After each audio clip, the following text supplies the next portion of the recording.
अभी तक हम लोग जो है स्ट्रेस स्ट्रेन देख रहे थे, स्ट्रेस स्ट्रेन निकालना सीखे थे। आज उसका रिलेशन देखेंगे कि स्ट्रेस और स्ट्रेन में क्या रिलेशन है। तो उस रिलेशन को बताने के लिए हुक्स लॉ एक्सपेरिमेंटली कुछ रिलेशन दिया था, और वो अपने एक्सपेरिमेंट में उन्होंने पाया था कि तुम जितना किसी भी बॉडी पे लेट से फोर्स लगा रहे हो, और उस फोर्स की वजह से जो बॉडी में इलोंगेशन आ रहा है या स्ट्रेन डेवलप हो रहा है, तो बेसिकली लेट से हमारे पास एक वायर है, और इस वायर पे अगर हम फोर्स लगा रहे हैं फॉर एग्जांपल, तो बेसिकली हम इसको स्ट्रेच करना चाह रहे हैं। तो जो स्ट्रेस की वैल्यू क्या होगी, फोर्स बाय एरिया, अगर ये इसका एरिया हमें पता है तो। और ये साथ साथ ये बॉडी हमारी इलोंगेट भी हो जाएगी, कुछ लेंथ बढ़ भी जाएगा। तो हम इसका स्ट्रेन भी निकाल सकते हैं, जो change in length bye original length का फॉर्मूले से आया। तो हुक्स ने बोला कि अगर आप फोर्स लगा रहे हो किसी एक बॉडी पे, इनडायरेक्टली आप स्ट्रेस निकाल सकते हो लगा रहे हो, और उसके वजह से due to that deforming force अगर उस बॉडी में स्ट्रेन डेवलप हो रहा है, तो ये जो स्ट्रेस और स्ट्रेन जो दो अलग अलग क्वांटिटीज है, एक स्ट्रेस सिग्मा और एक स्ट्रेन, ये इस दोनों में एक रिलेशन उसने पाया अपने एक्सपेरिमेंट में। उसने एक वायर ले लिया and they try to pull, और उसके और वो उस फोर्स की वजह से वो स्ट्रेन की वैल्यू निकाल रहा था, और साथ साथ स्ट्रेन भी नोट कर रहा था। तो उसको एक रिलेशन मिला। क्या रिलेशन मिला, तो मैं एक कर्व बना के दिखाता हूँ, फिर इसको हम आएंगे। तो हुक्स ने क्या किया, एक वायर लिया सिलिंड्रिकल शेप का, एंड देन उस पर वो फोर्स लगाता गया। तो उसने फोर्स लगाया, मान लो ये सिलिंड्रिकल शेप का हमारे पास ऑब्जेक्ट है फॉर एग्जांपल, और ये फोर्स लगा रहा है, तो वो बेसिकली स्ट्रेस कैलकुलेट कर सकता है। वो जितना फोर्स लगा रहा है डिवाइड बाई उसका क्रॉस सेक्शन एरिया। तो उसने पहले थोड़ा सा फोर्स लगाया और ये स्ट्रेस कैलकुलेट किया, और वाई एक्सिस पे, ये वाई एक्सिस है तुम्हारा, ये एक्स एक्सिस है, इस पे उसने स्ट्रेस की वैल्यू को रखी, और इधर एक्स एक्सिस पे उसने स्ट्रेन की वैल्यू को रखा। तो पहले तो उसने स्ट्रेस निकाला, फोर्स जितना लगा रहा है, लेट से उसने एग्जांपल के तौर पे 100 न्यूटन लगाया, और इसका एरिया पता है तो 100 बाई एरिया किया, उसको स्ट्रेन मिला। तो उसने यहाँ पे मार्क कर दिया फॉर एग्जांपल, लेट से वो उसको एक पॉइंट मिला, वाई एक्सिस पे वो डिवीजन बना हुआ है, स्ट्रेस का डिवीजन बना हुआ है। एट द सेम टाइम उसी वैल्यू पे उसने स्ट्रेन भी निकाला कि ये जो बॉडी है वो कितना इलोंगेट हो गया हमारा। तो स्ट्रेन का फॉर्मूला उसको पहले से पता था, that is change in length bye original length, और उसको उसने एक्स एक्सिस पे मार्क कर दिया। तो ये लाइन हमारी हो गई स्ट्रेन की, और ये लाइन हमारी हो गई स्ट्रेस की। तो दोनों जो पॉइंट को काटा, वो पॉइंट को उसने मार्क कर लिया। नेक्स्ट टाइम में अपने एक्सपेरिमेंट में उसने फोर्स को थोड़ा और बढ़ाया। लेट्स से उसने 100 पहले लगा रहा था, अब वो 200 लगाएगा, तो उस वाले पॉइंट पे उसको सिग्मा 2 की value I, that is again अब फोर्स उसका कुछ और हो गया है, और वो एरिया हमारे पास कांस्टेंट है। तो वो जो वैल्यू आई उसने फिर से क्या किया, यहाँ पे मार्क कर लिया। तो ये हमारी स्ट्रेस की वैल्यू है, and at the same time उसने फिर से क्या क्या क्या कैलकुलेट किया होगा, strain, that is change in length bye original length. अब उसके वो जितना फोर्स लगाया है उसकी वजह से जो बॉडी एलोंगेट हुई है, और उसने स्ट्रेन कैलकुलेट किया, और फिर उसने एक्स एक्सिस पे वो वैल्यू को मार्क किया, लेट से वो ये वैल्यू कुछ मिली, बढ़ते क्रम में वैल्यू मिलेगी। फिर से ये दोनों जो पॉइंट कट किया हमारा, उसको उसने मार्क शीट पे, प्लॉटिंग शीट पे उसने मार्क कर लिया। तो वो ऐसा कुछ कर ही रहा था, ठीक है। लेट से एक और उसको वैल्यू मिली होगी, सिमिलरली उसने फोर्स बढ़ाया, समझ रहे हो बात, और उसने सारे लाइंस को मिला दिया। कैसा प्लॉट आ रहा है ये एक लीनियर प्लॉट आ रहा है। जो उसको ये वैल्यू कर्व मिला, जो उसने सारे पॉइंट्स को मिलाया, स्ट्रेस निकाला, फिर से स्ट्रेन निकाला, फिर फोर्स बढ़ाया, फिर से स्ट्रेस निकाला, फिर से स्ट्रेन निकाला, फिर से फोर्स बढ़ाया, फिर से स्ट्रेस निकाला, फिर से स्ट्रेन निकाला, एंड वो सारे पॉइंट्स को वाई एंड एक्स पे वो रखता गया, और जो कॉमन पॉइंट्स मिले एक्स एंड वाई को मिलाकर उन सारे पॉइंट्स को ज्वाइन किया। जब वो एग्जैक्टली ज्वाइन किया तो उसको एक लीनियर लाइन मिला। इस लाइन को बोला वो कि ये लीनियर लाइन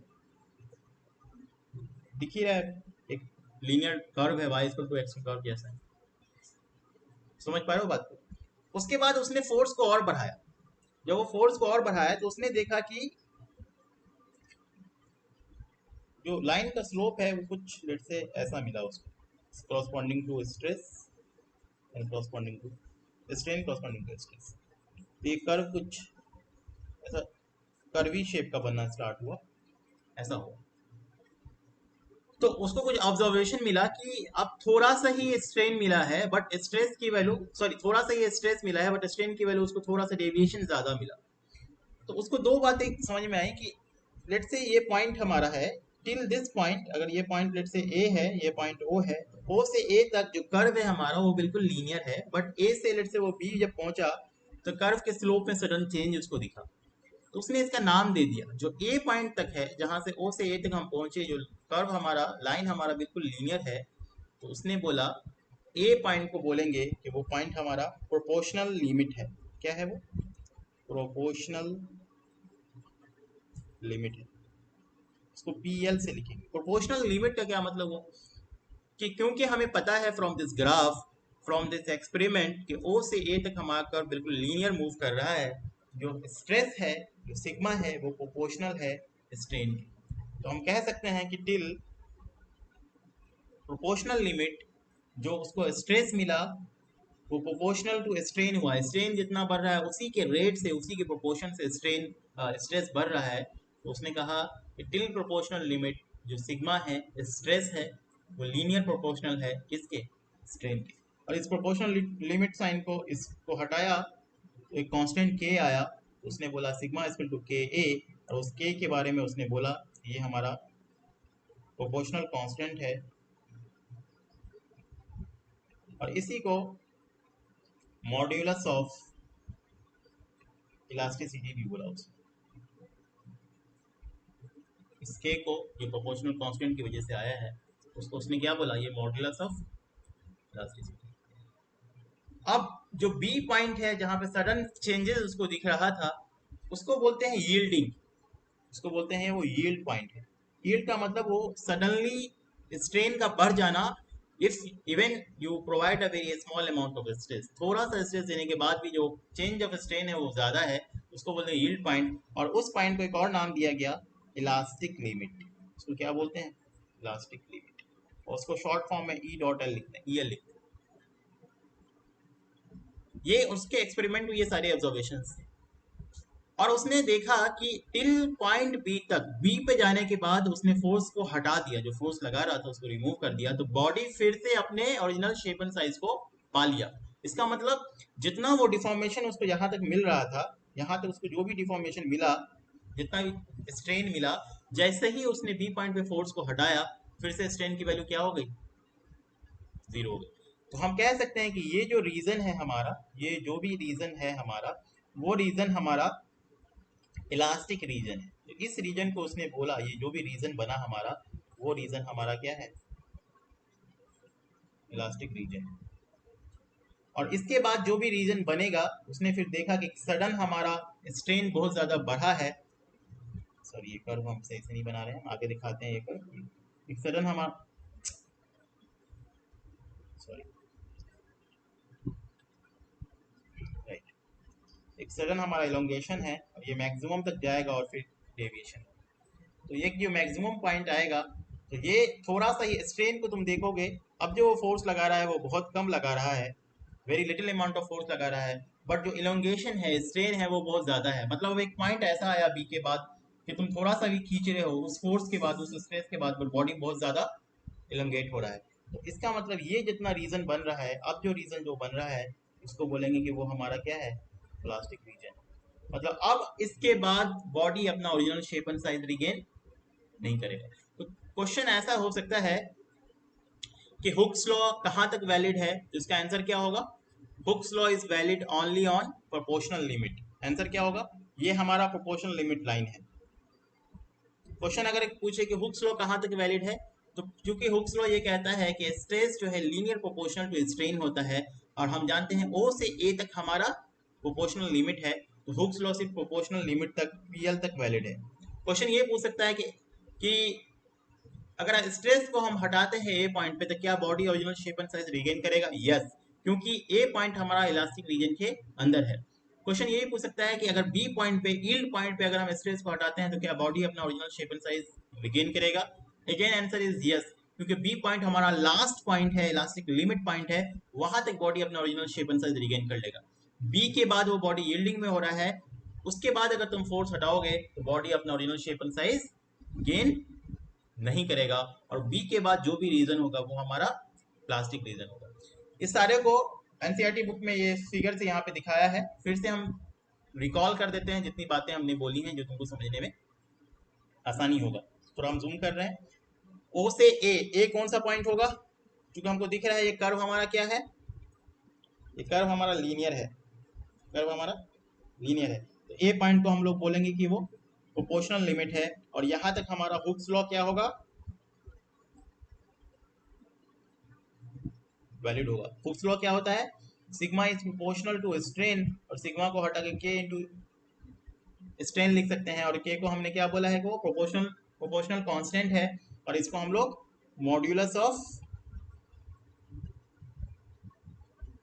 इलास्टिसिटी भी बोलते हैं। ठीक है, तो क्वेश्चन ये होगा कि हुक्स लॉ कहां तक वैलिड है, तो टिल पॉइंट ए तक, प्रोपोर्शनल लिमिट तक, यहाँ पे ये मेंशन है किताब में, देखो। नाउ बी पॉइंट कौन है, बी पॉइंट हमारा इलास्टिक पॉइंट है। बी पॉइंट कौन है हमारा,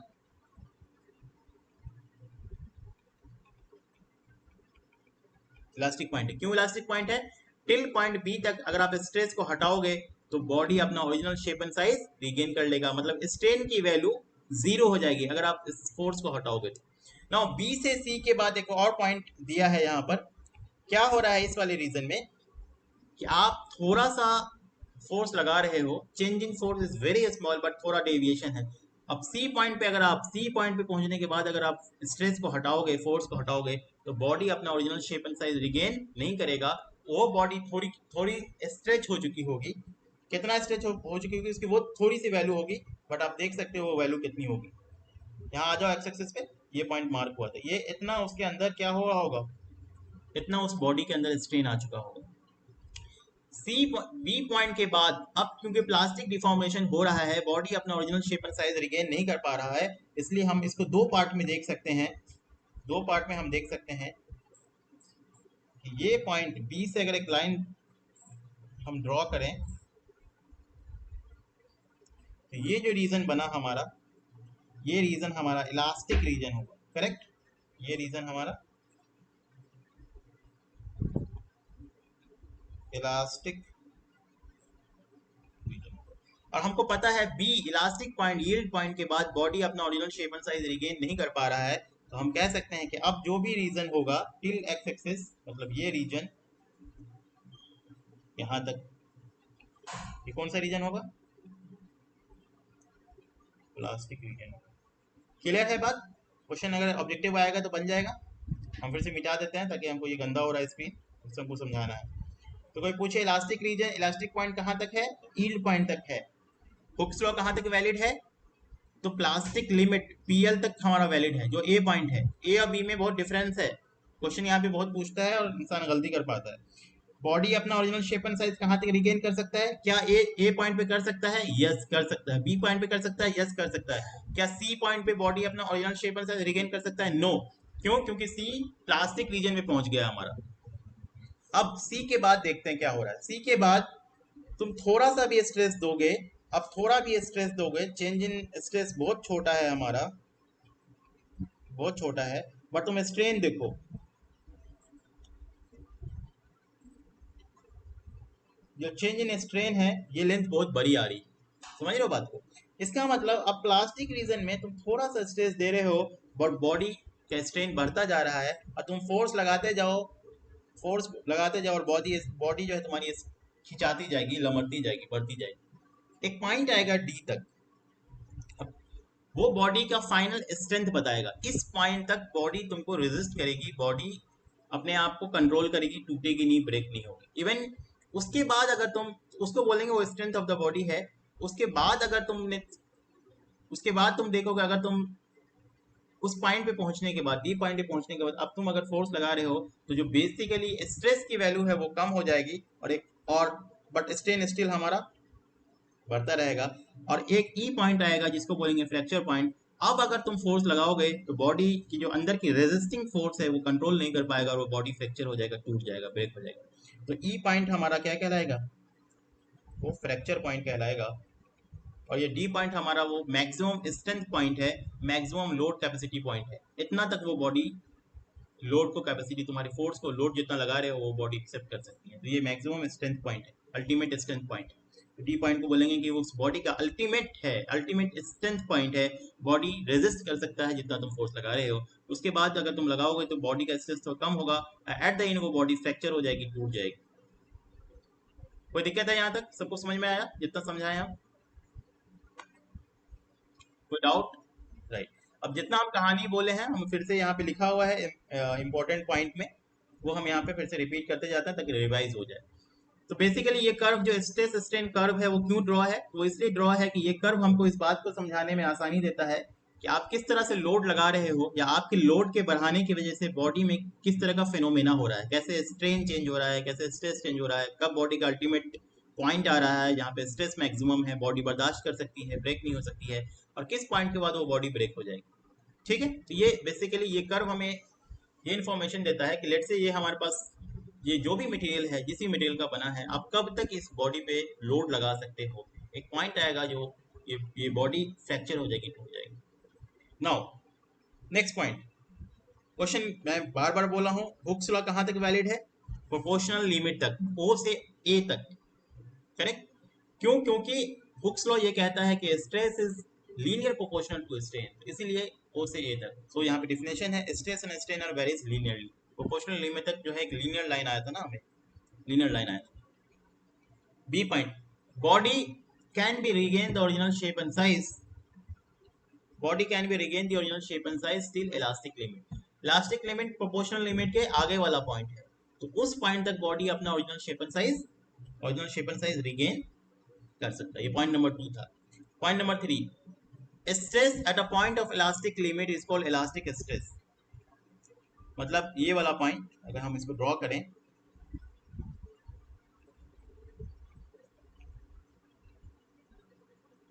ये स्ट्रेस है, ये स्ट्रेन है, ये तुम्हारा लीनियर है। यहाँ पे आने के बाद थोड़ा सा यील्डिंग होगा, ठीक है, एक्चुअली ये दिखता नहीं है, ऐसे जाता है। तो ये जो पॉइंट है हमारा यील्ड पॉइंट है, ये यील्ड पॉइंट है और इलास्टिक पॉइंट है। इस पॉइंट को ही हमने क्या बोला है, ये इलास्टिक लिमिट पॉइंट है। तो इसके क्रॉसपॉन्डिंग जो स्ट्रेस होगा उसको क्या बोलेंगे? Sigma E, elastic stress. इसके क्रॉसपॉन्डिंग जो स्ट्रेस होगा उसको क्या बोलेंगे?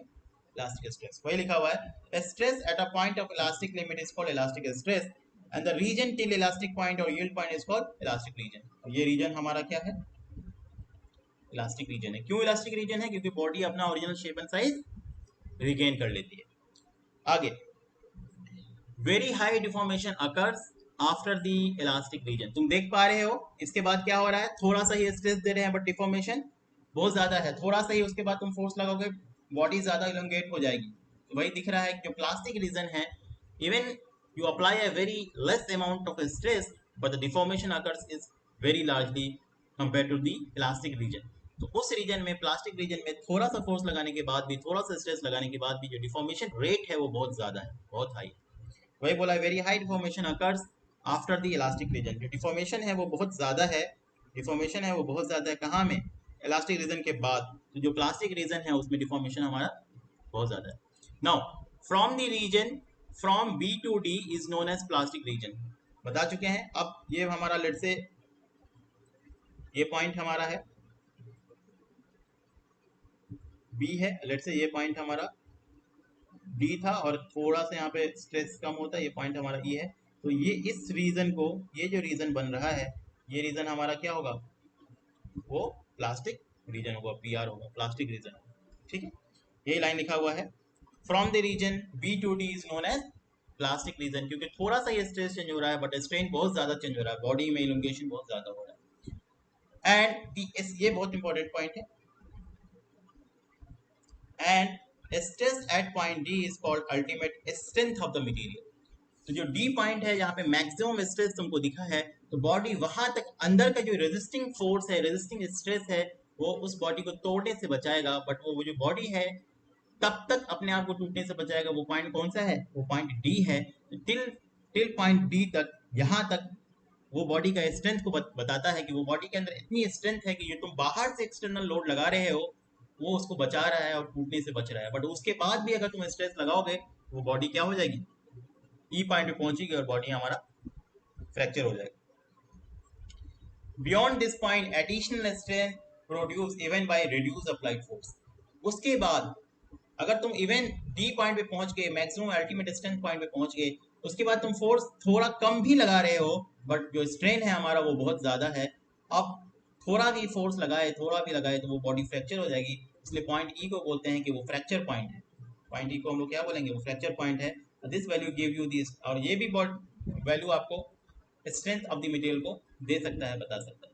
ठीक है, अब एक इंपॉर्टेंट पॉइंट है, दो मटेरियल हमारे पास होता है। एक मटेरियल होता है उसको बोलते हैं ब्रिटल मटेरियल, और एक मटेरियल होता है उसको बोलते हैं डक्टाइल मटेरियल। ब्रिटल मटेरियल जैसे ग्लास है हमारे पास घर में, फॉर एग्जांपल जिसमें पानी पीते हैं, उसमें तुम फोर्स लगाओ, वो तुमको इलोंगेशन नहीं दिखाएगा, वो स्ट्रेच हो रहा है वो नहीं दिखाएगा, वो एक पॉइंट आएगा वो सीधा वो टूट जाएगा, राइट। लेट्स से कॉपर या एल्यूमिनियम का वायर है, तार है पतला सा, उसको तुम खींचोगे तो वो एलोंगेट होता जाएगा होता जाएगा होता जाएगा और उसका डायमीटर कम होता जाएगा और एक पॉइंट आएगा, उसके बाद वो तब जाके वो टूटेगा। तो उस मटेरियल को बोलते हैं ductile material. Ductile material soft material होता है, वैसा मटेरियल जिसमें तुमको इलोंगेशन दिखे, फोर्स लगाओ तो थोड़ा देर बाद टूटे, उसका ये कर्व इस टाइप का हो, ये पूरा डक्टाइल मटेरियल का कर्व। बट जिसमें बिल्कुल ही वो ना दिखे, मतलब प्रोपोर्शनल लिमिट तक जाएंगे और फिर वो तुरंत टूट जाएगा, तो ये जो अल्टीमेट स्ट्रेंथ है और जो थोड़ा सा तुमको दिख रहा है इलोंगेशन, वो वाला गैप अगर बहुत कम हो जाए, तुमको वो नोटिस ना दे, टूटने के लिए मौका ना दे, तुरंत टूट जाए, उसको बोलते हैं ब्रिटल मटेरियल। तो उस मटेरियल का अल्टीमेट स्ट्रेंथ जैसे जो फ्रैक्चर पॉइंट डी है और ई है, जो जहाँ पे वो थोड़ा सा एलोंगेट हो रहा है, वो अगर बहुत क्लोज हो तो ऐसे मटेरियल को हम लोग बोलेंगे वो ब्रिटल मटेरियल है, और अगर वो तुमको थोड़ा एलोंगेशन करने का टाइम दे तो ऐसे मटेरियल को हम लोग बोलेंगे वो डक्टाइल मटेरियल है। ठीक है, ये सारे पॉइंट है, इस पे बहुत सारे ऑब्जेक्टिव पूछते हैं क्वेश्चन। अब आज हम लोग आगे बढ़ते हैं थोड़ा। जो हुक्स लॉ स्टार्ट किए थे, हम बोले थे कि sigma stress is proportional to strain, और हमने बोला sigma equal to K into strain, और इस के को हमने बोला था वो क्या है, मॉड्यूलस ऑफ इलास्टिसिटी।